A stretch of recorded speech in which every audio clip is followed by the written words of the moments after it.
Hello everyone, আজ চলে আসলাম তাল ক্ষীরের রেসিপি নিয়ে। আপনারা সবাই জানেন আজ হচ্ছে কৌশিকী অমাবস্যা, যে অমাবস্যাতে আমাদের সনাতন ধর্মাবলম্বীদের তাল এবং কচু খেতে হয়। তাল ক্ষীর বানানোর জন্য সবার আগে আধা লিটার দুধ জাল করে অর্ধেক করে নিতে হবে।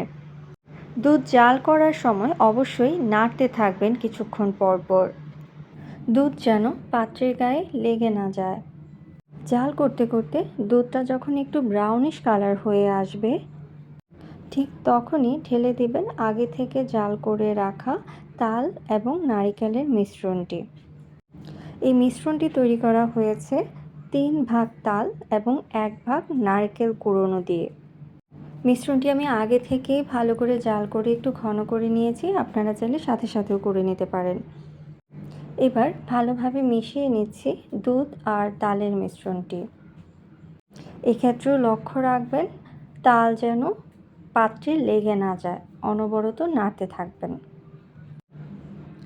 সাথে দিয়ে দেবেন সামান্য একটু চিনি, তবে চিনির পরিমাণটা আপনাদের স্বাদ অনুযায়ী যে যেমন খান ঠিক তেমনি দেবেন। আর অনেকটাও ডিপেন্ড করে তালের টেস্টের উপর। তাল যদি মিষ্টি হয় চিনিটা পরিমাণে কম লাগবে, যদি তালের টেস্টটা এতটা মিষ্টি না হয় সেক্ষেত্রে চিনির পরিমাণ একটু বেশি দিবেন।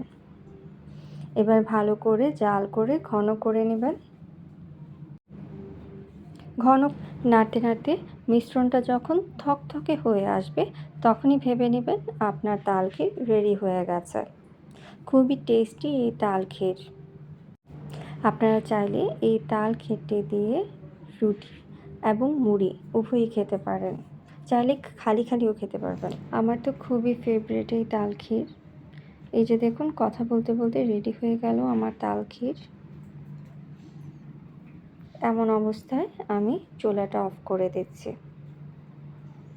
যদি আমার রেসিপিটি ভালো লেগে থাকে অবশ্যই আমার চ্যানেলটিকে সাবস্ক্রাইব করে পাশে থাকা বেল আইকনটি অন করে দেবেন। Thank you.